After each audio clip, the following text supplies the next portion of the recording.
Bonjour à tous, j'espère que vous allez tous très bien. Je suis ravie de vous retrouver aujourd'hui pour l'épisode numéro 2 du livre Vers un Parlement européen par Kenneth Lindsay, britannique. Si cette vidéo vous plaît, n'hésitez pas à la liker, à la partager, à la commenter et surtout à vous abonner et à activer la cloche de notification pour ne pas louper les prochains épisodes et surtout pour ne pas louper les autres séries que la chaîne vous propose. Je vous souhaite une très belle écoute.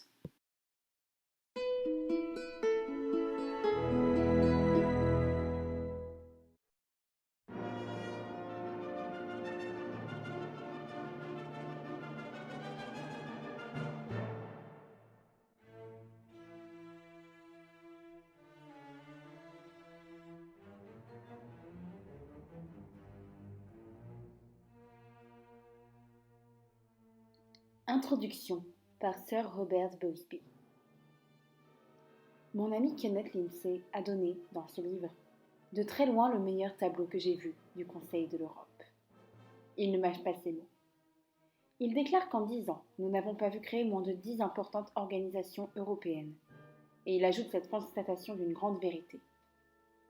Ce qui est parfaitement clair, c'est que l'on gaspille du temps et des heures de travail, et qu'en tout cas, on procède à une tâche inutile, de politique étrangère, dans 4 conseils ministériels et 3 assemblées, dans lesquelles on retrouve la plupart du temps les mêmes ministres et les mêmes parlementaires. Son compte-rendu de la politique britannique s'exprime, sur certains points, en termes presque brutaux. Je n'en donnerai que cette citation. Chaque fois qu'ils ont fait un pas en avant, que ce soit pour la communauté charbon-acier, la communauté européenne de défense, la communauté politique morte à sa naissance, le marché commun ou l'Euratom, les Britanniques ont fait 2 choses. Tout d'abord, ils ont accueilli avec satisfaction les initiatives qui avaient été prises, et ensuite ils ont présenté une série de propositions destinées pratiquement à les annuler. Les propositions Eden de 1952, l'invention qu'il a faite ensuite de l'Union de l'Europe occidentale, ce qu'on a appelé le Grand Dessein de Selwyn Lloyd, enfin la zone de libre-échange, sont autant de réactions destinées à réfréner non pas le communisme, mais la libre évolution des six. S'il y avait eu un effort délibéré de réduire l'importance du statut du Conseil de l'Europe, il n'aurait pas pu être aussi efficace. Comme il a raison. Le Conseil de l'Europe a été imposé à un gouvernement britannique plein de méfiance par le Congrès de la Haye, qui avait été en très grande partie inspiré et dirigé par M. Duncan Sandys. Bevin n'aimait pas cette institution, Eden l'exécrait, et il suffisait de prononcer le mot de Strasbourg pour que tout le Foreign Office se mit à grincer des dents. Je n'oublierai jamais le coup de théâtre qui se produisit à l'Assemblée lorsque Sir Winston Churchill exigea tout à coup la création immédiate d'une armée européenne sous un commandement unifié, dans laquelle nous devrions, disait-il, tous jouer un rôle digne et honorable. De même qu'un certain nombre de mes collègues, j'étais assez tiède à l'égard de ce projet, car j'estimais qu'il était encore prématuré d'envisager même le réarmement de l'Allemagne. Mais toute l'Assemblée, comme un seul homme, fut balayée par le torrent d'éloquence britannique. Nous avons tous un devoir formel de faire aboutir ce projet historique, dont nous avons pris nous-mêmes l'initiative dans cette Assemblée, cria M. Sandys. S'il devait échouer faute d'avoir été appuyé par l'un quelconque d'entre nous, chacun de nous aurait à supporter une terrible responsabilité devant les générations futures. De son côté, M. Hopkinson s'écria. Laissons de côté tous les doutes, tous les objectifs égoïstes, et préparons-nous à consentir tous les sacrifices nécessaires pour sauvegarder notre avenir d'Européens, de démocrates et d'hommes libres. Enfin, dans sa péroraison, M. Macmillan se surpassa lui-même. Peut-être, s'écria-t-il, soupçonne-t-on la Grande-Bretagne d'être aveugle au point de ne pas voir le danger avec des yeux européens et de risquer, par désespoir et accablement, de chercher un refuge dans l'isolement. À cela, il n'existe qu'une seule réponse. La frontière de la Grande-Bretagne n'est pas sur le Pas-de-Calais. Elle n'est même pas sur le Rhin. Elle est au moins sur l'Elbe. Je crois que si nos camarades allemands se joignent à nous dans une armée européenne, on doit leur reconnaître dès le début un statut militaire honorable et égal à celui des autres. Ce soir, nous devons produire une recommandation qui fera résonner parmi les peuples et les gouvernements de chaque partie du monde une note de courage et de foi. Cette note s'y fit bien entendre, en effet. Mais jamais les peuples d'Europe occidentale n'avaient été conduits avec une vitesse aussi folle le long d'une allée aussi vaste. En effet, dans le cours des événements, La Grande-Bretagne alla jusqu'à refuser même de participer aux débats qui aboutirent au projet de traité instituant la Communauté européenne de défense. Et lorsqu'un an plus tard, un gouvernement conservateur fut installé au pouvoir et que le ministre de l'Intérieur, Sir David Fife, eut annoncé à une assemblée un peu rassurée qu'il n'y aurait pas de refus de notre part, le ministre des Affaires étrangères, Sir Anthony Eden, annonça négligemment, lors d'une conférence de presse à Rome, que les Britanniques n'y participeraient pas. Cela suscita la démission immédiate de M. Spaak, qui abandonna son poste de président de l'Assemblée, et le lancement d'une puissante campagne menée sous sa direction et celle de M. Jean Monnet en faveur de la petite fédération. Par conséquent, en un certain sens, la Grande-Bretagne a été responsable au premier chef de la création des CIS et de ce marché commun qui lui inspire actuellement un tel effroi. En acceptant de participer aux travaux de la commission préparatoire créée par la conférence de Messine, M. Macmillan déclara que nous étions vivement désireux de procéder à un examen intrinsèque des nouvelles idées qui seraient émises, mais que nous avions clairement spécifié que nous entrions dans ces discussions libres de tout engagement. Comparer ces paroles avec son discours de Strasbourg sur l'armée européenne. En mettant en relief, comme il le fait, l'insuffisance du rôle directeur qu'aurait dû assumer la Grande-Bretagne en signalant cette carence à chaque étape, ainsi que l'effarante prolifération d'organisations internationales qui poussèrent comme des champignons depuis la guerre, M. Lindsay met le doigt sur les deux causes essentielles des échecs relatifs que nous avons essuyés, lorsque nous nous efforcions, au cours de ces 10 dernières années, de créer une forme efficace d'Union européenne. La Grande-Bretagne, déclare-t-il à juste titre, aurait pu devenir l'architecte d'une Europe unifiée, sans causer le moindre dommage aux relations commerciales avec le Commonwealth ou à ses relations spéciales avec les États-Unis. Il se peut qu'il ne soit pas trop tard pour le faire. Quant à moi, je pense qu'il est trop tard. Nous avons manqué notre dernière chance lorsque le plan de Strasbourg, destiné à forger des liens économiques plus étroits entre la zone sterling et les pays de l'OECE et à susciter une expansion de la production et des échanges au moyen de politiques monétaires et d'investissements coordonnés, de plans internationaux de production et d'arrangements préférentiels, explosa sous une salve bien dirigée, lancée par la trésorerie britannique. La création du marché commun fut la conséquence immédiate de l'attitude que nous avions prise en refusant de jouer le moindre rôle dans la construction d'une unité économique capable de se tenir solidement sur ses bases en face des économies continentales, des États-Unis et de l'Union soviétique.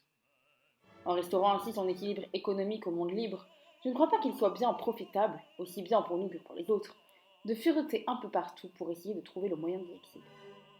Ainsi que le fait très justement observer M. Lindsay, le Commonwealth a été utilisé constamment pour justifier l'impossibilité qu'elle léguait la Grande-Bretagne d'apporter une coopération pleine et entière à l'Europe. Il me semble que maintenant, nous serons bien inspirés de repartir à zéro et d'élaborer, pour la prochaine conférence économique de Commonwealth, un programme général qui serait ensuite soumis au Conseil de l'Europe. Il n'existe donc dorénavant aucun espoir de résoudre les problèmes fondamentaux que pose l'écroulement des prix des produits, de l'investissement international et l'insuffisance désespérante de réserves de devises, dans un contexte limité au Commonwealth, d'une part, et à l'Europe occidentale, d'autre part. Chaque groupe a besoin de l'autre. Quant à la rationalisation de cette multitude d'organisations internationales, une fois de plus, M. Lindsay nous montre le chemin. Intégrer dans l'OTAN les fonctions de défense assignées à l'UEO et intégrer les autres activités de l'UEO dans le Conseil de l'Europe, puis fondre le Conseil de l'Europe et l'OSCE, et créer l'Union européenne comme organe de la plus grande Europe. En d'autres termes, faire du Conseil de l'Europe une réalité au lieu d'une aspiration vague. L'Assemblée l'a tout au moins essayé, mais d'un bout à l'autre de ces sessions, le comité des ministres s'est montré coupable de ce que M. Denis Healey, dans une phrase expressive, a qualifié un jour d'impuissance dans l'inertie. Avant tout, réunissons toutes ces organisations en un seul et même endroit. À un moment où les décisions majeures de politique générale doivent être prises sur le plan international, non pas une fois par an mais 2 fois par semaine, il est inconcevable que le Conseil de l'Europe soit à Strasbourg, l'OECE à Paris, la communauté charbon-acier au Luxembourg et le marché commun à Bruxelles. Ainsi que M. Herbert Leuty l'a dépeint avec tant d'esprit, les ministres des Affaires étrangères des pays d'Europe occidentale, comme des acteurs jouant sur une scène tournante qui se serait emballée, ne cessent de disparaître et de reparaître avec une différente toile de fond, pour jouer chaque fois un premier acte qui ne se termine jamais. J'ajouterai à ces tableaux cette armée de fonctionnaires, dont tant de postes font double emploi à Paris, Genève, Strasbourg, Luxembourg et Bruxelles, qui consacrent tant d'activités à échanger des statistiques que personne ne lit et des résolutions auxquelles personne ne prête la moindre attention. Après 8 années de participation à l'Assemblée consultative du Conseil de l'Europe, j'ai, pour le moment, renoncé, incapable de continuer à subir tant de déceptions. Mais je n'ai pas pour autant perdu ma foi en l'Union européenne. Dans la période du début, Sir Winston Churchill déclara: « Nous ne sommes pas en train de construire une machine, mais de faire pousser une plante vivante. » Les mesures politiques et économiques que l'on cherche à réaliser en commun, l'union des forces défensives, constituent déjà des racines assez solidement ancrées dans le sol pour que cette plante puisse supporter tous les orages. Mais c'est dans les valeurs humaines de la civilisation que nous verrons un jour s'épanouir la fleur. Je crois sincèrement qu'avec ce livre, Kenneth Lindsay a rendu cet avènement plus proche. C'est pourquoi j'ai éprouvé un grand plaisir à écrire cette introduction. Robert Bixby.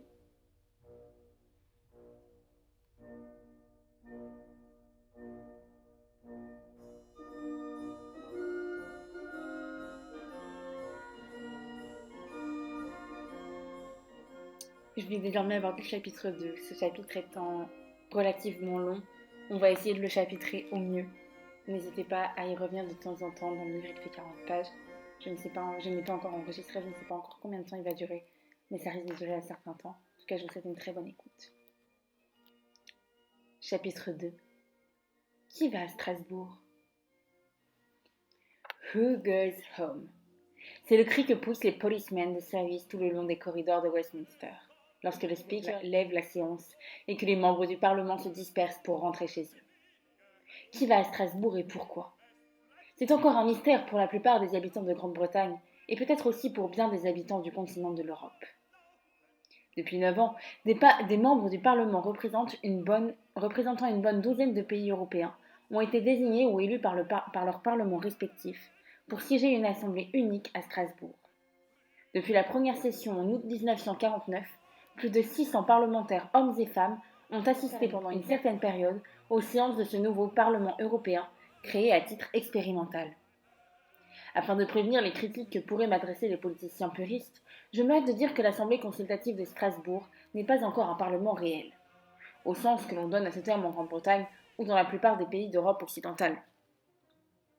Je m'étendrai davantage sur cette question au cours de cette brève étude. Pour le moment, je m'occuperai des personnalités parlementaires qui ont assisté à l'Assemblée pour voir comment ils ont été invités à y siéger, d'où ils venaient, combien de temps ils y sont restés, et étudier quelques-unes de leurs réactions. Il existe un certain nombre d'articles et de livres sur le Conseil de l'Europe. On n'y a accordé que très peu d'attention à la composition ou à la procédure de l'Assemblée elle-même, qui constitue pourtant la caractéristique unique de cette organisation particulière. Les ministres délibèrent dans une douzaine de différentes réunions internationales.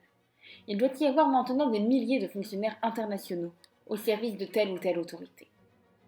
En outre, certains parlementaires, dont quelques assez peu nombreux viennent de Grande-Bretagne, sont invités régulièrement par leur gouvernement à assister à l'Assemblée des Nations Unies. Étant moi-même parlementaire, dorénavant liquidé du siège de représentant d'université que j'occupais à Westminster, j'ai pensé qu'il serait intéressant de faire une étude assez détaillée de cette nouvelle Assemblée. Or, personne ne semblait savoir combien de représentants de chaque pays avaient assisté à cette Assemblée consultative, alors qu'il s'agit d'une simple question d'arithmétique, et moins encore quelle était la nature des problèmes qu'ils avaient dû y aborder. Or, il se trouvait que plusieurs de mes amis figuraient parmi les membres anciens et actuels, et que j'étais au courant de certaines des difficultés qu'ils avaient eu à résoudre.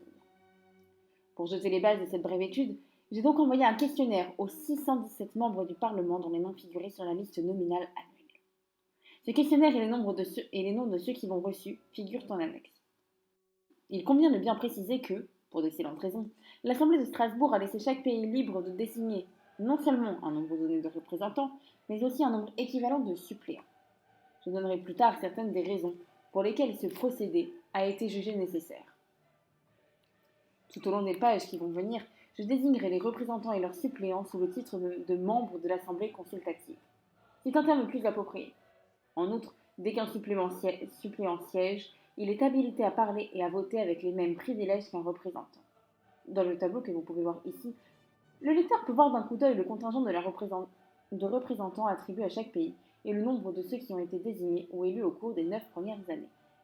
Le chiffre le plus frappant dans ce tableau est le grand nombre de membres britanniques, qui s'élève jusqu'à 22% du total. Cela tient à la coutume existant en Grande-Bretagne de choisir de nouveaux représentants tous les 2 ou 3 ans. Actuellement, les membres travaillistes siègent pendant 2 ans et les conservateurs pendant 3 ans. Mais chaque pays a des habitudes différentes. À l'autre extrémité, nous trouvons la Belgique, qui ne compte que 19 membres différents pendant toute cette période.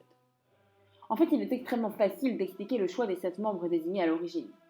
M. Spaak, qui fut le premier président de l'Assemblée, est maintenant secrétaire général de l'OTAN. M. Larocque est ministre des Affaires étrangères de Belgique. D'autres représentants sont encore des membres éminents de l'Assemblée. L'un d'eux est un juriste international de haute distinction, M. Rollin. Un autre, M. Van Cavelert, a été président de la Chambre belge des représentants. M. Mox, un libéral, a été vice-président de l'Assemblée du charbon et de l'acier et est actuellement ministre des Affaires économiques. Feu M. Eichmann a été vice-président de la Chambre belge et a présidé pendant plusieurs années la Commission des questions sociales. M. Paul Struy est un ancien ministre de la Justice. Le professeur Bowie et M. de la Vallée-Poussin étaient suppléants en 1949 et sont encore des personnalités familières à Strasbourg. Enfin, le président actuel de l'Assemblée, M. Dehous, est un Belge. Aucun nouveau membre n'a été désigné depuis 1954. Ce groupe belge est intéressant à divers titres. Le crédit dont il jouit est hors de proportion avec ses effectifs numériques. Près de la moitié de ceux qui le composent ont appartenu à un moment ou à un autre à l'Assemblée charbon-acier. Automatiquement, ces membres appartiennent à l'Assemblée de l'Union de l'Europe occidentale. Certains d'entre eux ont participé à la conférence parlementaire de l'OTAN et un pourcentage d'une importance surprenante a siégé à l'Assemblée des Nations Unies. C'est comme si la Belgique avait constitué une sorte d'équipe spécialisée dans les affaires étrangères. Dans les autres pays, l'on constate un chevauchement d'activités considérables et des participations communes à l'Assemblée consultative et à l'Assemblée charbon-acier. C'est surtout le cas de la Hollande et du Luxembourg, mais aussi de la France et de l'Allemagne. Or, ce phénomène est surtout significatif en Belgique, du fait que le groupe total est si restreint. Les Belges sont désignés par leur parti et élus par leur parlement, mais le renouvellement de leur mandat semble être la règle constante. On ne constate aucun désir de modifier la coutume actuelle, bien qu'un ou deux membres auraient une préférence pour un mandat de 4 ans ou de durée égale à celle de leur législature. Ici, je dois préciser clairement que chaque pays a le droit de choisir ses membres selon la procédure qu'il estime préférable. Le principe du choix fondé sur la force proportionnelle des groupes du parti est très largement observé. La plupart des pays ont 2 chambres et, là encore, une certaine proportion est observée, mais naturellement, la puissance des effectifs et le statut des diverses chambres parlementaires varient d'un pays à l'autre. De même, chaque pays a sa propre procédure électorale, qui la plupart du temps est une combinaison de représentation proportionnelle et de systèmes de listes. En Belgique, par exemple, certains sénateurs sont élus par cooptation. En Hollande, le Sénat est élu pour 6 ans, au vote indirect par les provinces, et la moitié de ses membres est renouvelée tous les 3 ans. Le Sénat se compose de 75 membres, soit la moitié du nombre dont se compose la première chambre. En Allemagne, le Bundesrat est un organisme de nature tout à fait différente. Il est désigné par les gouvernements des Länder, mais il ne peut voter que conformément aux instructions des Länder. Le chancelier Adenauer a promis que les membres du Bundesrat auraient la possibilité de siéger à la nouvelle assemblée récemment constituée par les 6. Mais le Bundestag, à l'unanimité, est hostile à cette composition, si bien que cette possibilité ne sera pas octroyée. Il y a d'ailleurs à cela une autre raison. Si étrange que cela puisse paraître aux électeurs britanniques, il existe un vif désir, non seulement en Allemagne, mais aussi dans plusieurs parlements continentaux, d'assister à des assemblées européennes. Hollande. Examinons maintenant la situation d'un autre pays du Benelux qui est la Hollande. À la différence de la Belgique, il s'est produit un certain nombre de changements dans la composition de cette délégation, bien que 2 de ses membres, M. Van der Goes van Lanters et M. Schmal, aient siégé à Strasbourg depuis la première session. En tout, 30 représentants différents ont participé aux travaux de Strasbourg. Ils sont désignés par les divers partis, parmi lesquels figurent 2 partis dont la nature est particulière à la Hollande. Le parti anti-révolutionnaire et le parti historique chrétien. Calvinistes l'un et l'autre et dont chacun propose un représentant. Ceux-ci, après avoir été désignés au sein de la première et de la seconde chambre, sont confirmés dans leur nomination par le gouvernement, et non pas comme en Belgique, par le Parlement. Cela se fait pour des périodes de durée variables. Plusieurs membres hollandais, comme dans d'autres pays d'ailleurs, préféreraient que leur mandat strasbourgeois s'étende sur 4 années, ce qui correspond à la durée de leur mandat parlementaire. 2 personnalités familières à la première assemblée occupent maintenant de nouveaux postes. M. Serrarens, qui fut président de la Commission des questions sociales, est maintenant membre de la Cour de justice à Luxembourg. Mademoiselle Klompé, qui joua un rôle prédominant dans les débats de l'Assemblée et fut aussi, dans la même période, déléguée des Pays-Bas aux Nations Unies, est maintenant ministre des Affaires sociales dans son pays. Au terme de la loi hollandaise, un ministre ne peut pas être en même temps membre de l'Assemblée consultative, puisqu'il lui est impossible d'être membre du Parlement, mais il n'en est pas de même dans plusieurs autres pays. C'est ainsi que le colonel Fens, qui joua également un rôle prépondérant à l'UEO, est maintenant président de la conférence parlementaire de l'OTAN. Alors que plusieurs membres hollandais ont à certains moments siégé à l'Assemblée charbon-acier, l'expérience montre qu'il est difficile pour plusieurs d'entre eux d'assister aux réunions des deux organisations, d'autant plus que la nouvelle Assemblée de la Communauté économique européenne fera un appel beaucoup plus pressant à l'énergie de ses membres. Je connais au moins 3 d'entre eux qui ont décidé de consacrer intégralement leur temps à cette nouvelle Assemblée. Un autre a démissionné parce que ses intérêts essentiels se concentrent sur le problème des zones sous-développées, tel qu'il se pose aux Nations Unies, et M. Burger est devenu le chef parlementaire du Parti travailliste. D'autre part, à l'inverse de la Belgique, la Hollande compte un certain nombre de parlementaires plus jeunes, élus depuis 1955. L'un de ses plus anciens représentants est revenu à Strasbourg après avoir détenu dans son pays, pendant 4 ans, le portefeuille des finances. Un peu comme la Belgique, la Hollande semble utiliser pour toute la gamme de délégations européennes et d'outre-mer ceux de ses membres qui s'intéressent particulièrement aux affaires étrangères. Certains membres hollandais et belges considèrent l'Assemblée charbon-acier comme l'organisme qui assure le meilleur rendement et qui est le mieux constitué. Ils signalent souvent l'avantage que présente le caractère de langue officielle reconnu aux Hollandais. Ils apprécient également le fait que les groupes politiques ont une réalité plus profonde dans une organisation supranationale. On estime généralement, aux Pays-Bas, qu'en plusieurs occasions, la Grande-Bretagne aurait pu montrer la voie à l'Europe et que la Hollande lui aurait apporté son appui. Mais à l'heure actuelle, une certaine méfiance s'est manifestée à l'égard de la délégation britannique. Les événements économiques ont pris la place des impulsions sentimentales. Quoi qu'il en soit, la Hollande apporte aux institutions européennes une pléiade d'hommes éminents. Ce disant, je ne pense pas seulement à des ministres comme M. Beyen, M. Von Kleffens et M. Sassens, qui est actuellement membre de la commission de l'Euratom, mais aussi à M. Spirenburg, actuellement vice-président de la Haute Autorité, et à M. Constance, ancien secrétaire général de la communauté charbon-acier, qui devint plus tard secrétaire du comité européen de M. Monnet. Tous ces Hollandais sont de grandes figures européennes. Luxembourg. Depuis 1949, le Luxembourg a envoyé 12 membres à l'Assemblée. Comme on peut l'imaginer, ils sont tous d'ardents européens et appartiennent pour la plupart au mouvement européen. L'un d'entre eux déclare qu'il en fait partie depuis 1944 et même depuis la fin de la Première Guerre mondiale. Les membres luxembourgeois à ces assemblées européennes semblent être élus et généralement réélus chaque année, bien qu'ils préféreraient que leur mandat s'étendisse sur une période de 5 ans, correspondant à la durée de leur législature. Il n'est pas facile pour un pays si petit de trouver des représentants pour les 3 assemblées européennes et également pour le Conseil du Benelux. C'est ainsi que M. Marg, qui a maintenant 70 ans, après avoir été ministre de l'Enseignement et membre de la Commission des Affaires étrangères dans son pays, a siégé constamment à l'Assemblée consultative et à l'Assemblée commune depuis leur création. M. Schoss et M. Lausch ont également siégé dans ces 2 assemblées pendant plusieurs années, tout en occupant un poste ministériel dans leur pays. M. Schoss a également participé à la conférence parlementaire de l'OTAN. Les 6 délégués du Luxembourg sont soit des socialistes, soit des libéraux, soit des socialistes chrétiens. Ils s'intègrent facilement dans le tableau général de l'Europe continentale. Tous désirent que les 6 aillent de l'avant, car ils ne peuvent voir dans le Conseil de l'Europe qu'une réunion de parlements nationaux, à moins que les membres n'arrivent à créer une double responsabilité, tant envers l'Europe qu'envers le Parlement national. C'est pourquoi leur objectif serait d'avoir un seul Parlement, dont la Chambre serait élue au scrutin direct, alors que les sénateurs seraient désignés par les parlements nationaux. Il y a dans la façon dont ils abordent les problèmes européens une simplicité directe qui est en contraste accusé avec l'attitude des Britanniques, des Irlandais et des Scandinaves. Ces hommes du Luxembourg ne vont pas vers l'Europe, ils en font partie intégrante et leur discours ne cesse de l'affirmer.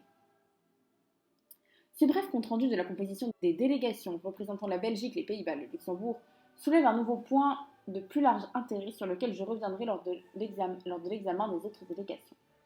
Il ressort de mon questionnaire qu'il existe un danger de voir certains membres perdre de leur prestige dans leur propre Parlement et dans leur circonscription électorale, du fait des absences que Strasbourg leur impose. Je reviendrai plus tard sur cette question. Un autre problème, distinct mais qui est en rapport avec le premier, porte sur la représentation auprès des assemblées européennes et internationales, dont le nombre ne cesse de croître. J'en ai fait figurer 4 dans le questionnaire, mais j'aurais tout aussi bien pu ajouter le Conseil nordique et l'Assemblée consultative du Benelux. Je reprendrai le cas du Conseil nordique lors de l'examen des groupes scandinaves. Quant à l'Assemblée du Benelux, elle est nouvelle et intéresse évidemment la Hollande ainsi que la Belgique et le Luxembourg. Elle se réunit 3 fois par an, groupant 21 membres de chacun des plus grands pays et 7 membres du Luxembourg. Son président est M. Van Kouwelaert. Les organisations européennes sont en pleine croissance et même une fois réalisés les projets actuels de rationalisation et d'uniformisation, la plupart des problèmes d'aujourd'hui subsisteront. On doit constater qu'un membre d'un parlement continental, qui est également l'un des membres de l'Assemblée consultative et de l'Assemblée des Six, doit, chaque année, passer 3 mois en dehors de son pays. Cela semblerait tout à fait impossible pour un parlementaire britannique, encore que ce soit peut-être réalisable pour certains membres de la Chambre des Lords. Mais ce ne sont pas seulement les assemblées qui prennent le temps de leurs membres. Je pense à ce propos à un autre Hollandais, M. Beaufort, membre de l'Assemblée consultative de 1949 à 1954. Il a maintenant donné sa démission, mais il reste membre de la Commission européenne des droits de l'homme et de la délégation des Pays-Bas auprès des Nations unies, tout en étant dans son pays parlementaire et professeur de droit international. De même, M. Domineddo, qui fut autrefois membre de l'Assemblée consultative, est encore en Italie parlementaire et professeur de droit, tout en continuant de siéger à Strasbourg à la Commission des droits de l'homme. Il appartient à chacun de décider de la meilleure façon de répartir son temps, et chaque cas est un cas personnel. Certains parlements et certaines chambres n'accaparent pas au même degré le temps des parlementaires. La plupart des parlements continentaux ont une commission des affaires étrangères. Il est avantageux pour l'Assemblée de Strasbourg de compter parmi ses représentants des membres et même des présidents de cette commission nationale des affaires étrangères. Ce système de commission ne se limite pas, du reste, aux affaires étrangères. Ici, des parlementaires britanniques seraient peut-être désavantagés. Puis-je citer à ce propos un discours prononcé devant la Chambre des communes le 31 janvier 1958 par M. Geoffroy de Freitas, l'un des meilleurs représentants britanniques qui soit venu à Strasbourg.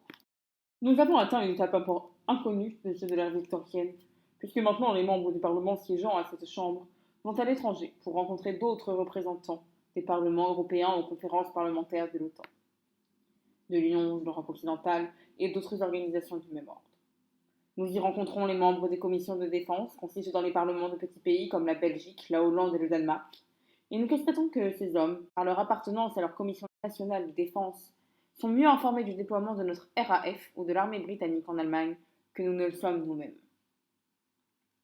Dans le même débat, Sir Robert Boothby, qui jusqu'à l'avènement de la télévision était aussi bien connu en Europe continentale qu'en Angleterre, fit la déclaration suivante. Je crois que si nous avions eu une commission des affaires étrangères qui reste en rapport étroit avec le ministre des Affaires étrangères, non pas pour lui dire ce qu'il doit faire, mais pour entendre périodiquement les rapports qu'il lui présente, et pour témoigner un intérêt constant à ses activités, la crise de Suez n'aurait vraisemblablement pas pris la forme qu'elle a revêtue. M. R. A. Butler, dans la réponse qu'il donna au cours de ces débats, déclara qu'il serait presque impossible de concilier le système des commissions avec la Constitution britannique et qu'il n'était pas en mesure de soutenir la résolution préconisant la constitution d'une commission chargée d'examiner la méthode à suivre dans les activités de la mère du Parlement. Lorsqu'on examine le rôle joué par la Grande-Bretagne à Strasbourg, comme vous pourrez le voir d'ici quelque temps dans le chapitre 5, il est manifeste que ses représentants viennent d'un monde distinct et qui leur appartient en propre. Les suggestions présentées par M. de Freitas et Sir Robert Boothby ont vraiment bénéficié d'un appui surprenant à Westminster. D'ailleurs, actuellement, à Strasbourg, on cherche à rallier des voix, et cette campagne est tout particulièrement menée par les membres des Six, en faveur d'un projet instituant une commission permanente des affaires étrangères pour l'Europe. Cette question particulière permettra peut-être de montrer à quel point il est difficile d'examiner les cas personnels ou les questions nationales en dehors du contexte des systèmes parlementaires qui accusent entre eux de telles différences. Dans les tout premiers jours de Strasbourg, où Sir Winston Churchill dominait la scène de l'Assemblée, le niveau de la représentation britannique était extrêmement élevé. Le Premier ministre actuel, M. Harold Macmillan, revint, lorsqu'il était ministre des Affaires étrangères en 1955, visiter la scène sur laquelle il avait tenu un rôle notable et fut visiblement ému. Ce furent 2 jours glorieux, enthousiasmants, parfois désordonnés, déclara-t-il, mais dignes de mémoire que ceux où notre mouvement commença et où le Conseil de l'Europe fut fondé. Parlant de lui-même, il s'y représenta sous les traits d'un braconnier devenu garde-chasse.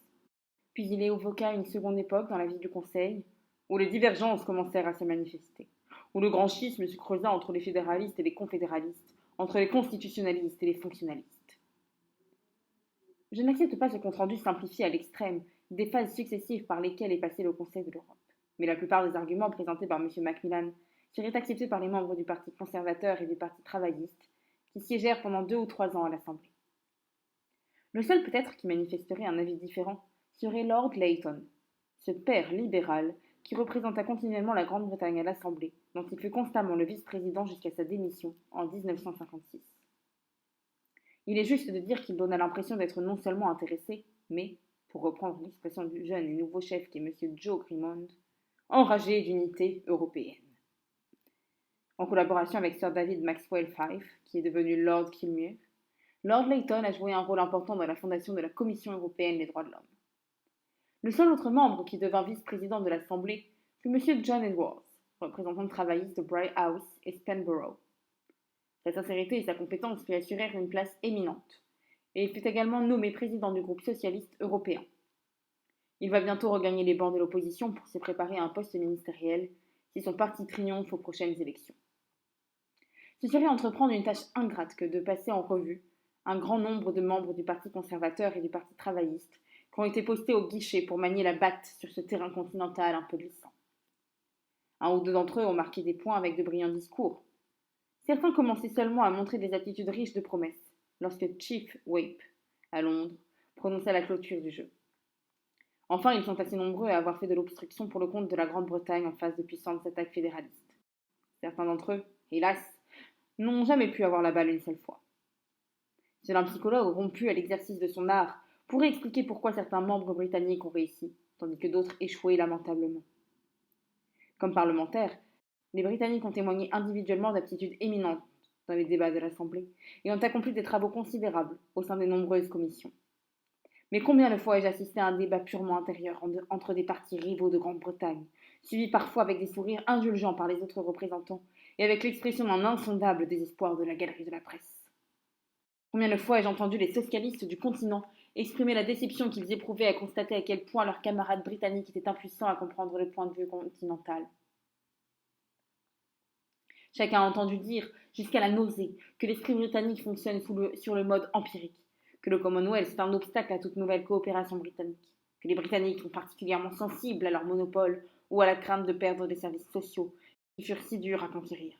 Or, le mot empirique est bien souvent, dans de nombreux cercles continentaux, prononcé perfide. M. Julian Emery, à Strasbourg, et avant lui son éminent père à Londres, ont tout au moins placé le Commonwealth dans la juste perspective qui lui convient. Jusque-là, bien des arguments employés aussi bien par des conservateurs que par les travaillistes étaient destinés à pallier toute absence de pensée. S'il s'agit de monopole, on sait qu'il en existe en Grande-Bretagne.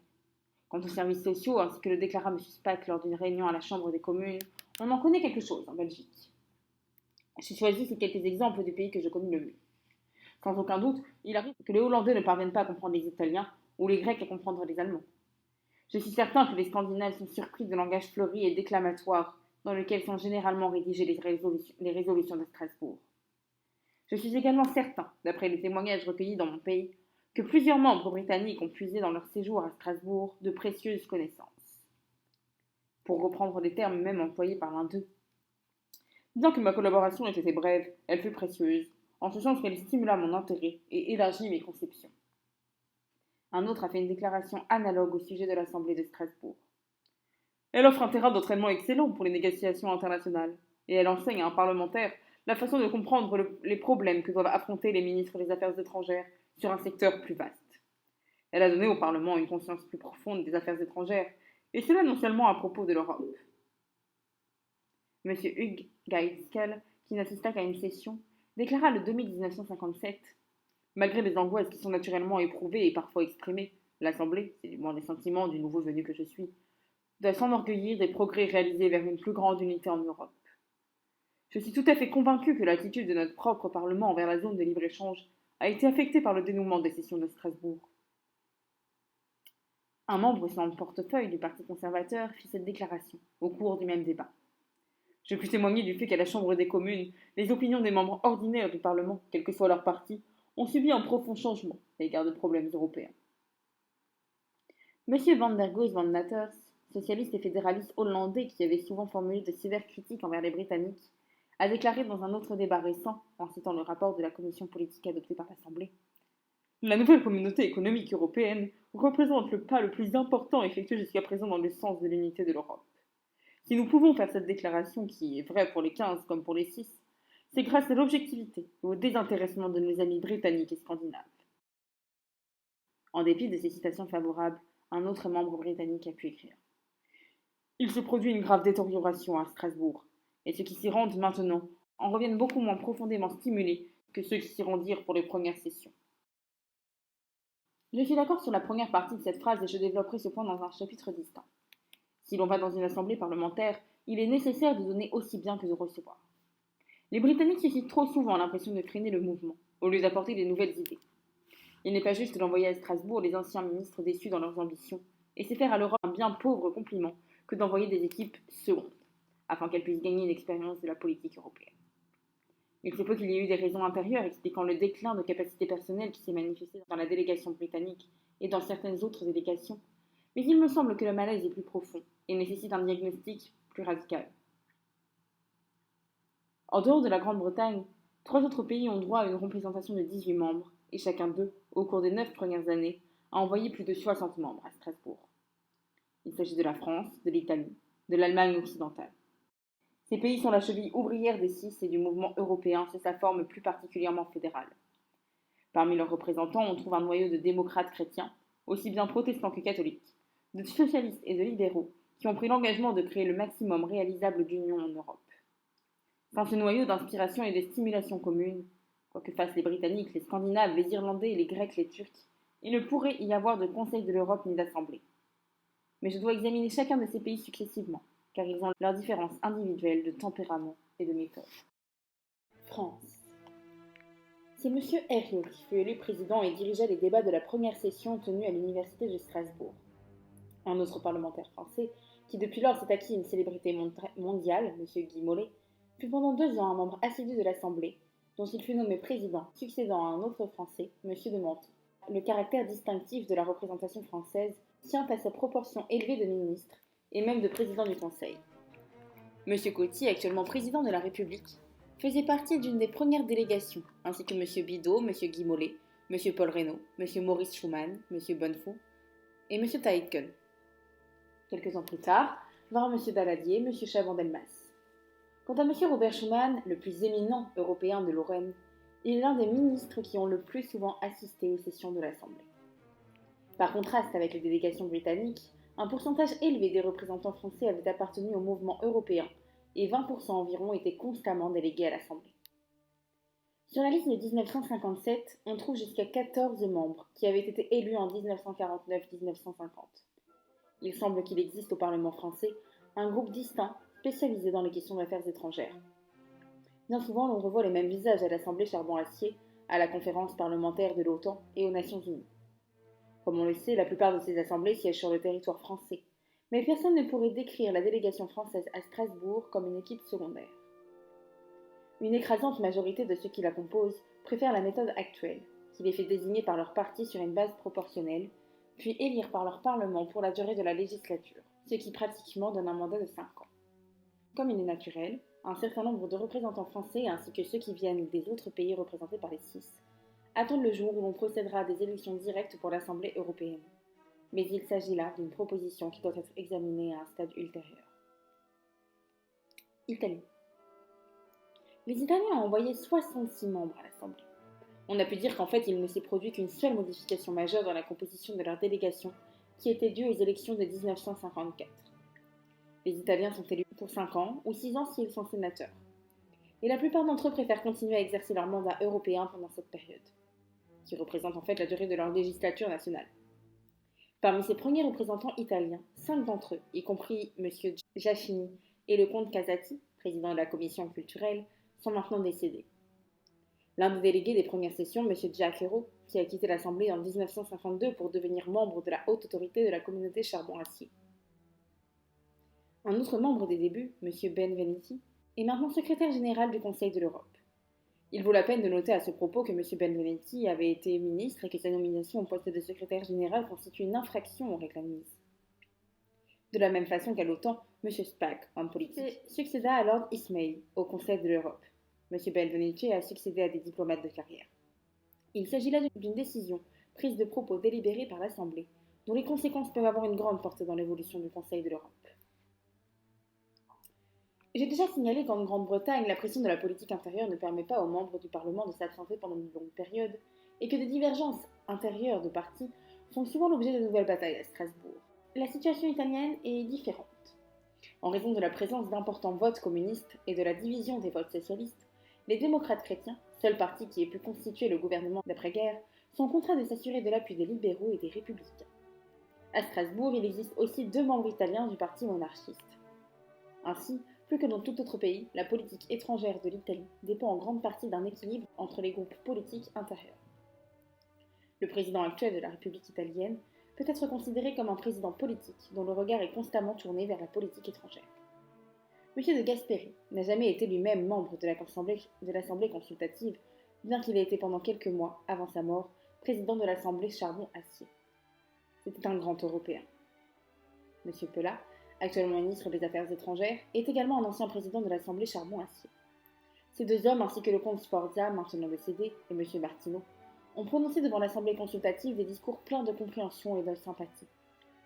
Il est toujours difficile de dire à quel point le Conseil de l'Europe et la représentation à l'Assemblée de Strasbourg peuvent avoir de l'importance pour la politique italienne, bien qu'une majorité des représentants déclarent que leur position, tant au Parlement que dans leur circonscription, a été renforcée par leur expérience strasbourgeoise. Un représentant italien a écrit « Nous avons appris à travailler ensemble dans une assemblée parlementaire officielle, avec des collègues de notre bord politique représentant d'autres pays, et, plus généralement, avec des parlementaires européens. Nous avons inauguré une tradition et une méthode politique. » Cet admirable résumé est encore renforcé par cette déclaration de la veuve d'un ancien représentant italien. « Je suis une ardente enthousiaste de l'unité européenne, et je sais quels étaient les sentiments de mon mari. » Cette dame répondit alors au questionnaire que je lui avais envoyé, de la façon dont elle sentait que son mari l'aurait souhaité. L'Europe sans l'Italie, nordique et méridionale, n'aurait que bien peu de sens. Il n'est personne qui ne soit heureux de se rendre en Italie. Il semblerait que les membres italiens, avec un Italien européen fervent comme secrétaire général, seront à l'avant-garde dans la mise en vigueur des traités de Rome. Il est à espérer qu'ils entraîneront derrière eux une large majorité de votes italiens. Allemagne. Voici une excellente assemblée. Mais où sont les Allemands ? S'écria Sir Winston Churchill lors de la première session qui se tenait à l'université de Strasbourg. Depuis 1950, les Allemands n'ont cessé de siéger à l'Assemblée et ont pris cette mission sérieusement à cœur. Comme les Italiens et les Français, ils sont désignés par leur parti politique et élus par leur Parlement pour la durée de la législature, qui est de 4 années. Après les élections de 1953, la liste des débuts a subi des changements inévitables, dus pour une part au fait que les partis politiques moins importants ont disparu ou n'ont réuni qu'un faible nombre de voix. Le nombre des morts dans la délégation allemande s'est élevé jusqu'à 10, ce qui représente un pourcentage plus élevé que dans aucune autre délégation. Il se peut qu'au Bundestag, le travail soit plus lourd que dans d'autres assemblées. Mais il est également vrai que plusieurs des représentants allemands ont souffert des persécutions nazies. L'Allemagne a dû se constituer une nouvelle catégorie politique et assurer sa représentation proportionnelle à l'Assemblée Charbon-Acier. 4 membres de sa délégation ont été nommés ambassadeurs. M. Gerstenmaier est maintenant président du Bundestag, mais continue à rester membre de l'Assemblée. M. Carlo Schmitt est l'un des vice-présidents du Bundestag et fait également encore partie de la délégation auprès de l'Assemblée. M. Kinzinger est président de la Commission des Affaires étrangères à Bonn et conserve son siège à l'Assemblée. Ces 3 représentants, ainsi que M. von Bentano, actuellement ministre des Affaires étrangères, n'ont cessé d'exercer à Strasbourg une très grande activité. Lors de la dernière session de l'Assemblée, le président et 2 vice-présidents du Bundestag, ainsi que le leader socialiste M. Hollenhauer, et que M. Kinzinger, qui se fait souvent l'interprète des conceptions du chancelier Adenauer au sujet des affaires étrangères, ont été inscrits sur la liste des représentants à l'Assemblée consultative. Dans ces conditions, nul ne peut douter que le point de vue allemand y soit parfaitement et justement représenté. Je pourrais ajouter bien d'autres noms, mais je n'en signale que 2, car ils illustrent un problème que j'ai déjà signalé. M. Mommer s'est fait, comme M. Edwards pour la délégation britannique, une excellente réputation à l'Assemblée, mais l'appel de Bonn est trop puissant pour lui. Il a été nommé à un poste important de direction du Parti socialiste qui dirige l'opposition, et c'est un mandat qui requiert la totalité de son temps. Un autre socialiste allemand, vice-président de son parti, M. Herrler, estime également qu'il ne peut consacrer tout son temps à l'Assemblée de Strasbourg, si bien qu'il y restera comme suppléant, ce qui lui permet de n'assister aux sessions que quand sa présence est nécessaire. Il n'est pas indispensable d'être allemand pour comprendre la position des socialistes dans ce pays. Ayant été battus 2 fois, en 1953 et en 1957, ils ne peuvent se permettre de laisser s'éloigner trop longtemps leurs meilleurs hommes et leurs futurs chefs. J'indiquerai plus tard dans le cours de cette étude tout ce que les représentants allemands, et en particulier M. Mommer, ont fait pour combler la fissure qui existait entre Strasbourg et leur Parlement national. Ils se sont attelés à une tâche difficile de procédure. Ils ont également édifié un mouvement européen dans leur pays. Quoi qu'en dise le docteur Erhardt, ils sont, comme la France et l'Italie, profondément intéressés au marché commun. Le docteur Hallstein est président de la commission économique, et un autre nouveau représentant à Strasbourg, le docteur Furler, a été le dernier président de l'Assemblée charbon-acier. Les Britanniques ont, tout autant que les autres pays, aidé les Allemands à mettre sur pied leurs institutions parlementaires. Les Allemands témoignent de leur gratitude par le soin constant qu'ils apportent au respect de leur propre constitution et des nouvelles institutions européennes. Notons à ce propos comment les Allemands, ainsi d'ailleurs que les autres membres des six, mais plus particulièrement encore, répartissent les membres de leur Parlement entre les diverses assemblées et institutions européennes. Je n'en donnerai qu'un exemple très simple et tout récent. Je n'ai jamais été un partisan actif de l'Assemblée de l'Union de l'Europe occidentale. Quoi qu'il en soit, elle existe, grâce en partie aux efforts britanniques. L'une de ses fonctions essentielles est d'examiner les questions de défense. Sa composition est identique à celle des 7 pays représentés à l'Assemblée consultative, laquelle, de par son statut, se voit interdire l'examen de questions de défense. Les Allemands ont donc décidé d'envoyer, dans leur nouvelle délégation de 1958, 4 membres ayant une grande expérience des questions de défense. L'ex-amiral Hay, que les Britanniques connaissent bien, le docteur Jagger, président de la commission de la défense à Bonn, le docteur Mende, vice-président du Parti libéral, particulièrement intéressé aux questions de défense, enfin le représentant socialiste qui doit remplacer le docteur Erler et qui est le membre de ce parti spécialisé dans les questions de défense. Il est intéressant de noter à ce propos que le docteur Jagger a été président de la délégation allemande auprès de la conférence parlementaire de l'OTAN, à laquelle siégeaient également l'amiral Hay et le docteur Mende. Certains représentants britanniques se plaignent de ne pouvoir accorder suffisamment de temps à Strasbourg. Mais voici quelle est la position de la délégation allemande en 1958. Leur gouvernement doit trouver 36 membres et suppléants pour l'Assemblée consultative. 6 d'entre eux seulement participeront déjà à la nouvelle Assemblée, si bien qu'il faut en trouver encore 30. L'un des résultats de ce mélange et de cette fusion parlementaire parmi les 6 est l'élaboration d'un esprit de corps européen et d'une nouvelle classe politique en Allemagne. Les membres de la délégation allemande donnent un juste échantillonnage de l'opinion publique. Ce groupe contient une proportion élevée de femmes, des juristes et des professeurs, des journalistes, des syndicalistes, et des gens qui se sont consacrés aux activités sociales, des propriétaires terriens, des économistes et des hommes d'affaires. Seul un plus petit nombre d'entre eux peuvent être considérés comme des politiciens. L'ensemble constitue une équipe excellente. Scandinavie. On peut grouper la Suède, la Norvège, le Danemark et l'Islande. Car, bien que chaque pays ait une conception nationale qui lui soit propre, les réponses que leurs représentants ont données au questionnaire ont donné de nombreux points communs. Le tableau suivant illustre l'un de ces points. C'est seulement à un point de vue particulier que la Scandinavie peut être considérée comme un groupe qui vient s'ajouter aux 3 grands pays continentaux, France, Allemagne et Italie, dont chacun a droit à 18 représentants et en a envoyé plus de 60 différents pendant la période que nous examinons. Alors qu'il existe un désir commun parmi ces 3 pays de progresser de concert avec l'Europe des 6, ce que révèle clairement leur réponse, le groupe scandinave donne une note totalement différente. En règle générale, la composition de ces délégations témoigne d'une grande continuité, et les mutations y sont pratiquement insignifiantes. 1 ou 2 des représentants de chacun de ces pays ont été constamment délégués à l'Assemblée consultative de 1949 à 1957. C'est le cas de M. Bistrandt et du professeur Holin pour la Suède, de M. Schmidt Ingebretsen et de M. Finmo, président de la Commission des Affaires étrangères, pour la Norvège, de M. Jacobsen et de M. Hermod Lanung pour le Danemark, de M. Jonansson et M. Stephenson pour l'Islande. En outre, 5 Scandinaves ont été membres de l'Assemblée consultative pendant certaines périodes où ils avaient cessé d'être membres de leurs parlements nationaux. 2 fois, cela provenait de l'abolition de la seconde chambre danoise en 1953. Une des réponses scandinaves attire l'attention sur ce fait et déclare qu'un très grand nombre des délégués sont élus par la force de l'habitude, sans avoir donné des preuves de leur intérêt pour l'Europe. Si le nombre des Scandinaves qui ont appartenu au mouvement européen est relativement peu élevé, en revanche, un nombre d'une ampleur considérable par comparaison avec n'importe quelle autre délégation ont représenté leur pays aux Nations Unies. D'autres sont membres du Conseil nordique, qui a été créé en 1952, la même année que la communauté charbon-acier. Plusieurs Norvégiens et Danois ont également assisté à la conférence parlementaire de l'OTAN. L'on sait que 2 ont donné leur démission, dont l'un représentant éminent de la Suède ne voyait aucun espoir de résultat pratique à Strasbourg, et l'autre, un Norvégien, voulait se consacrer entièrement au Conseil nordique. À la suite des élections danoises, 2 hommes politiques particulièrement qualifiés, M. Hedtoft et M. Hansson, actuellement Premier ministre, ont été élus, mais n'ont jamais siégé à Strasbourg. En règle générale, les partis désignent leurs candidats et les parlements les élisent pour une période d'1 an. La majorité préférerait une période fixe, variant de 2 à 4 ans, ou correspondant à la durée de leur législature. De même que les Britanniques, les Scandinaves attestent la valeur que présente leur visite à Strasbourg, dans la mesure où elle élargit leur conception européenne. Comme les Britanniques également, plusieurs Scandinaves se montrent un peu préoccupés par l'absence que cette représentation leur impose. C'est ainsi que l'un des distingués représentants déclare dans sa réponse au questionnaire que, s'il était venu siéger régulièrement à Strasbourg, il aurait perdu son mandat parlementaire.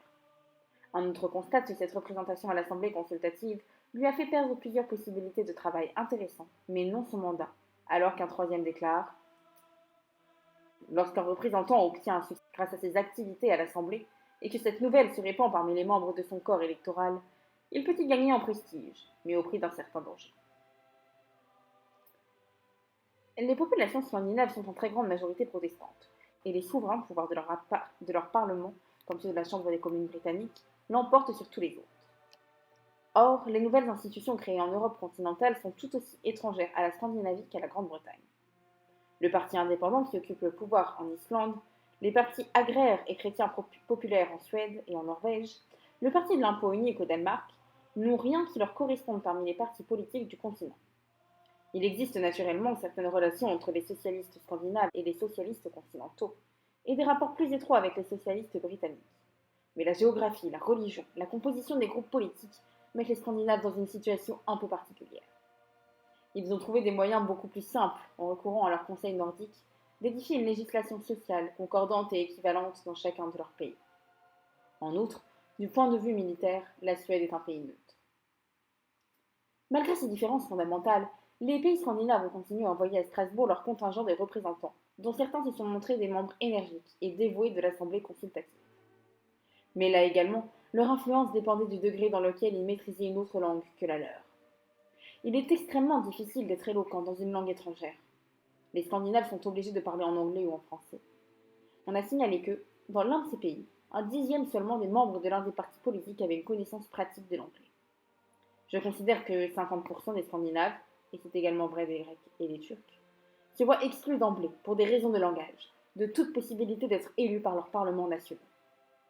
C'est une des raisons pour lesquelles Strasbourg peut se trouver privé du concours de plusieurs parlementaires éminents d'Europe septentrionale. Le fait que certains représentants scandinaves ont une parfaite maîtrise de l'anglais et du français tend à masquer le silence relatif des autres membres. Il n'y a donc pas lieu de s'étonner que la Norvège ait proposé que chaque membre s'exprime à l'Assemblée dans une langue différente de la sienne. Les premières délégations de Norvège, Suède et Danemark comptaient des hommes et des femmes qui étaient, et sont encore, désireux de créer une unité plus profonde, dans une plus grande Europe, mais ces normes élevées ne se sont pas maintenues. Il y a une carence de sang nouveau et de talents nouveaux. Il reste à voir si l'année 1958 remplira le vide causé par les départs. Les débats sur la zone de libre-échange ont été stimulés par d'importantes contributions du professeur Olin et du professeur Eksjö de Suède. Le premier s'étant fait une représentant internationale comme économiste et chef du mouvement libéral, le second étant nouveau venu à Strasbourg, mais bien connu des spécialistes en sciences politiques de part et d'autre de l'Atlantique.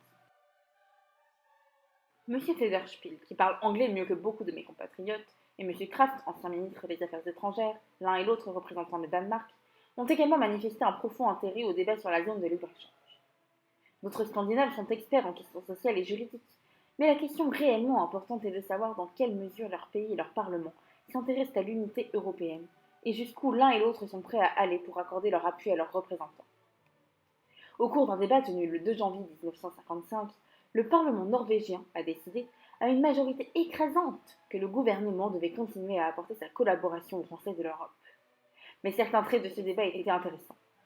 Il est tout à fait évident que les Norvégiens, y compris M. Lange, ministre des Affaires étrangères, critiquaient très vivement, et d'après moi, à juste titre, la création de l'Union de l'Europe occidentale. Mais M. Lange critiquait encore plus vivement la tendance que manifestait le CIS à empiéter sur les activités de l'OECE, qui, comme chacun le sait, est un organisme intergouvernemental. Il est d'ailleurs possible, ajoutait-il, que les fédéralistes soient trop forts pour que nous puissions empêcher cette évolution. Quels doivent être ses sentiments en 1958 ? Quoi qu'il en soit, ce point de vue est en harmonie avec la politique générale de la Grande-Bretagne et de la Scandinavie. Le discours le plus remarquable fut prononcé par M. Finmo, membre de l'Assemblée depuis 1950. De concert avec le chef communiste M. Émile Lerlin, M. Finmo à demander l'abolition du Conseil de l'Europe si l'on ne parvenait pas à élaborer des principes plus clairs en faveur de la collaboration européenne. Il fut vigoureusement critiqué par les autres représentants norvégiens à l'Assemblée consultative et par plusieurs autres membres du Parti conservateur, du Parti travailliste et du Parti chrétien populaire.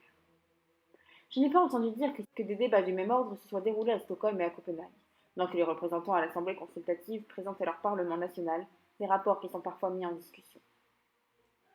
L'Islande a envoyé à Strasbourg 2 premiers ministres, un vice-président de la Chambre et un ministre des Finances.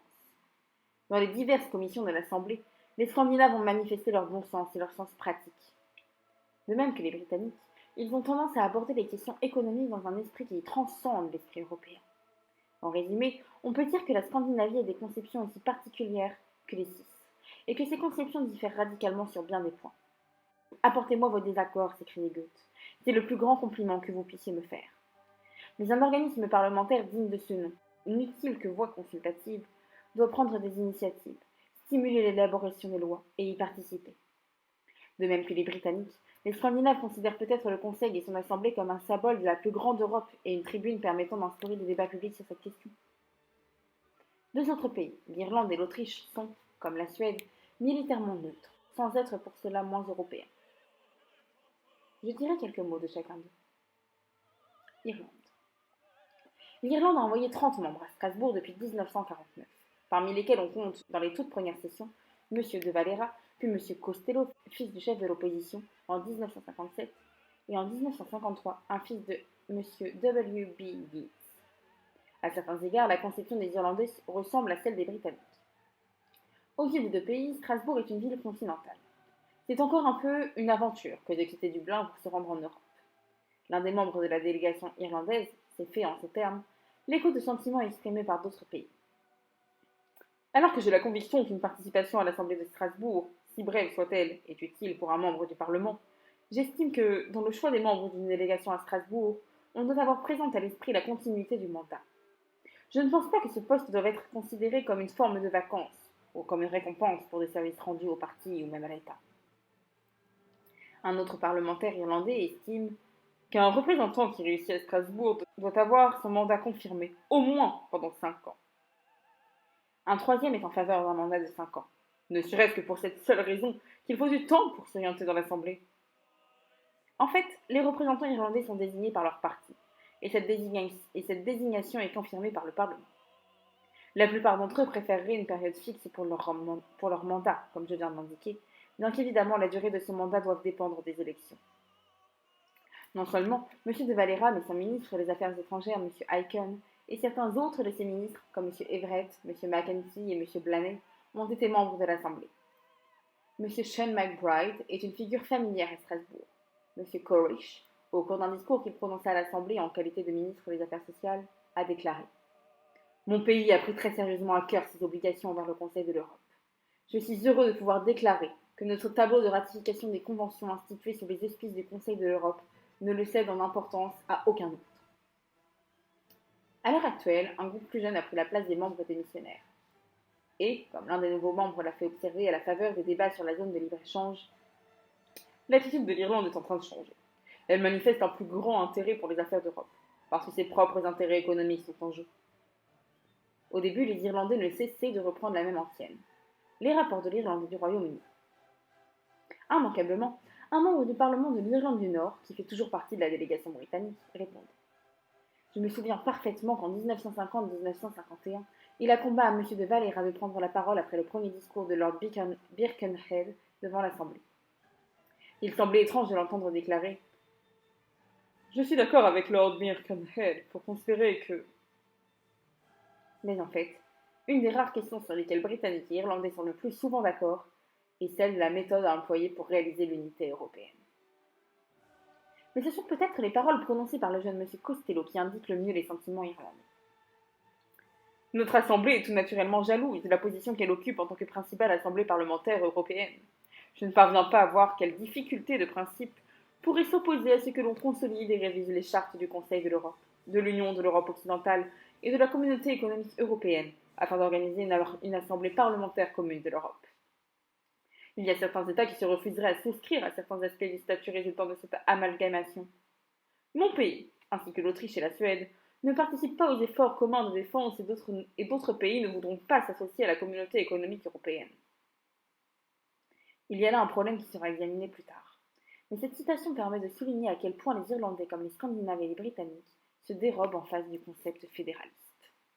L'Autriche est membre du Conseil de l'Europe depuis 1956. Mais plusieurs années auparavant, elle y avait envoyé des observateurs, si bien que les membres de la nouvelle délégation se trouvèrent très rapidement familiarisés avec l'atmosphère de l'Assemblée. Jusqu'à présent, 17 membres autrichiens se sont succédés à l'Assemblée.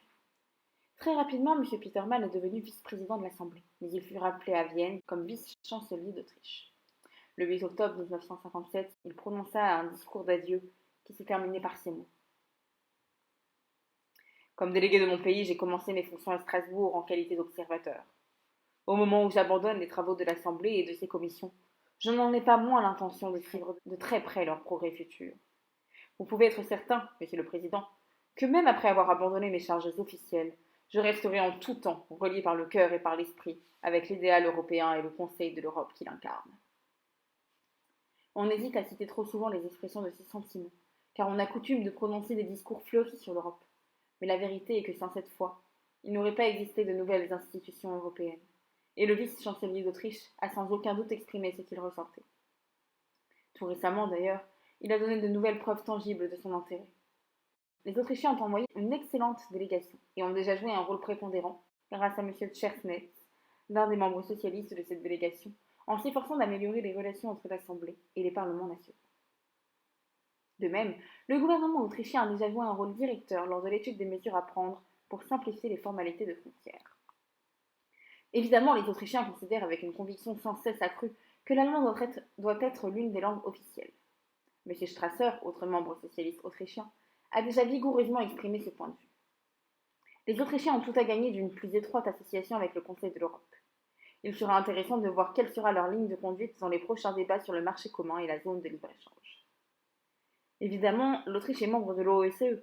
Elle se tourne vers l'Occident pour ses principales liaisons sur le marché des échanges, mais elle représente également une fenêtre ouverte du côté de l'Est, et elle est voisine de la Hongrie et de la Tchécoslovaquie. Dans ces conditions, toute négociation sur une politique de désengagement et la création d'une zone dénucléarisée doivent intéresser l'Autriche tout autant que les débats sur une zone de libre-échange. La Grèce et la Turquie sont depuis le début membres du Conseil de l'Europe, ainsi que de l'OSCE et de l'OTAN. Outre leur importance propre, leur intérêt stratégique est évidemment immense. Aucun de ces deux pays n'a imprimé une marque profonde à l'Assemblée ou fourni un grand nombre de présidents ou de rapporteurs pour ses commissions. La géographie, la religion, la langue et les systèmes de partis les maintiennent hors du courant principal de l'Europe continentale. Grèce. La Grèce a envoyé à Strasbourg plus de 50 membres différents, ce qui représente un roulement très impressionnant. Les partis politiques de ce pays ne correspondent à aucun des mouvements qui nous sont familiers dans les autres pays. Les représentants grecs sont désignés par leurs partis respectifs et élus par leur parlement pour un mandat d'1 an. La majorité d'entre eux, comme c'est le cas dans de nombreux autres pays, préféreraient un mandat qui ait une durée fixe de 4 à 5 ans ou égale à celle de leur législature. Ils insistent sur l'importance d'élections proportionnées à la puissance du parti. À un certain moment, le ralliement autour du général Papagos représentait le parti le plus important. Plus récemment, le parti gouvernemental a été l'Union radicale nationale, sous la direction de M. Karamanlis. Sur les 14 membres de l'Assemblée de 1957, 7 appartenaient à ce parti, 2 au Parti libéral, 2 à l'Union libérale démocratique et 1 à l'Union nationale progressive du centre. Dans ces conditions, les Grecs n'ont pas la possibilité de se joindre à un groupe politique européen, encore qu'on pourrait considérer M. Tsaldaris comme un conservateur, M. Kassimatis comme un libéral et M. Makas comme un socialiste. Il est clair que le fait d'avoir passé un certain temps à Strasbourg a exercé sur leur esprit une impression durable, bien qu'ils semblent n'avoir rencontré que de l'indifférence à leur retour. Dans les discours des membres grecs, Chypre a tenu une place considérable. Tour à tour, un membre turc ou britannique leur répondit. La Turquie a envoyé 44 membres à l'Assemblée. Ils sont élus pour un mandat d'1 an, mais ici encore, la plupart d'entre eux préféreraient une période fixe de 2 à 4 ans, ou correspondant à la durée de leur législature. On doit se rappeler que la politique démocratique est nouvelle en Turquie. Lors de la défaite du Parti républicain, une nouvelle équipe est venue à l'Assemblée. Pour le moment, alors que le Parlement turc compte 600 représentants, la délégation se compose de 10 membres, sans suppléants, dont 8 appartiennent au Parti démocratique, 1 au Parti républicain et 1 au Parti de la liberté. La Turquie a donc complètement modifié la délégation qu'elle avait à l'origine. 2 ou 3 membres de la délégation se plaignent de la jalousie que leur témoignent certains de leurs collègues à Ankara, qui seraient allés jusqu'à faire de la propagande contre eux. L'un d'eux écrit que le Parlement turc est complètement indifférent à ce qui se passe à Strasbourg. 1 ou 2 membres, qui depuis lors n'ont pas été réélus, parlent avec affection et respect des jours de travail consacrés au Conseil de l'Europe. Il est évidemment préférable de maintenir une certaine continuité dans la représentation.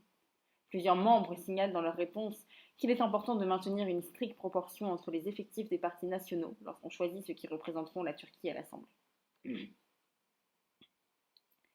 La Turquie est fermement décidée à se tourner vers l'Occident et à s'européaniser de plus en plus. J'ai eu le privilège de visiter ces écoles, ces universités, et d'observer les progrès concrets réalisés depuis l'époque d'Atatürk.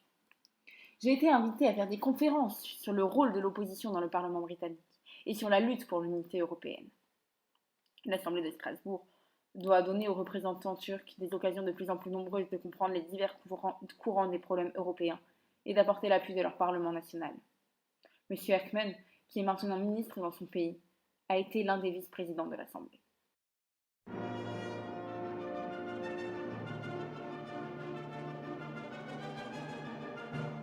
Il se peut que le questionnaire n'ait pas révélé de nouveaux faits particulièrement impressionnants pour ceux qui sont familiarisés avec le Conseil de l'Europe. Je ne saurais prétendre à cette connaissance intérieure spéciale qui ne peut surgir que d'un contact constant avec d'autres parlementaires européens.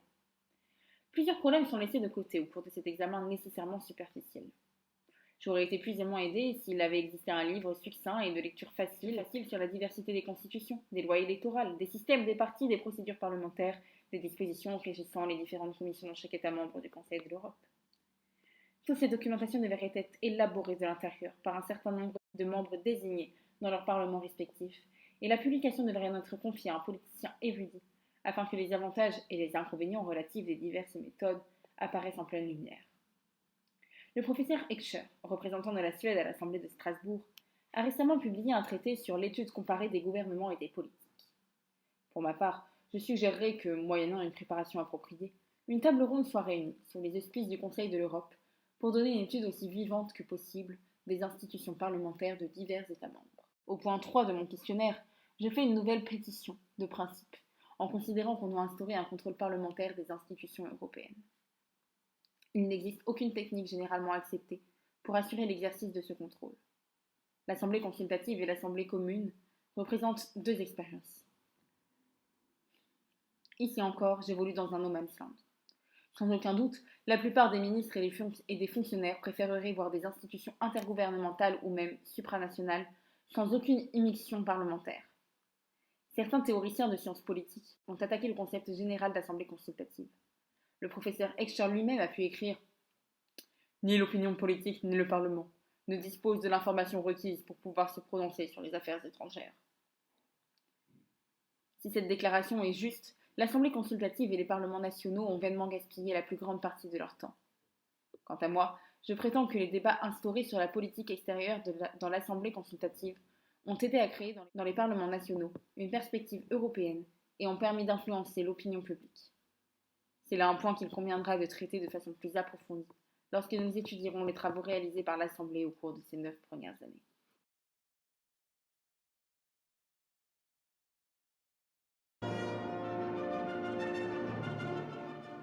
Voilà, c'est fini pour aujourd'hui. Je vous remercie d'avoir écouté ce très long épisode. Ce chapitre, il décrit finalement tous les modes d'élection et les visions également de chacun des pays qui constituent qui sont présents dans les premières assemblées européennes. J'espère que cela vous aura intéressé et que vous serez heureux de retrouver la semaine prochaine la suite de ce livre vers un Parlement européen de Kenneth Lindsay, donc le chapitre 3, mais également l'avant-propos de l'auteur que je vous ai gardé donc pour cette 3e semaine. Si la vidéo vous a plu, n'hésitez pas à la liker, à la commenter, mais également à la partager. Nous sommes toujours bien évidemment à l'écoute de vos souhaits pour nous améliorer constamment ou bien pour faire des vidéos qui vous intéresseraient plus. Peut-être avez-vous envie d'un certain recueil que vous souhaiteriez avoir en livre audio à écouter sur le chemin de l'école, sur le chemin du travail. En tout cas, n'hésitez pas à nous le dire parce qu'on sera réellement ravis de l'enregistrer au plus vite. Je vous souhaite une très belle fin de journée, une très belle semaine et à très vite pour une nouvelle histoire si spéciale.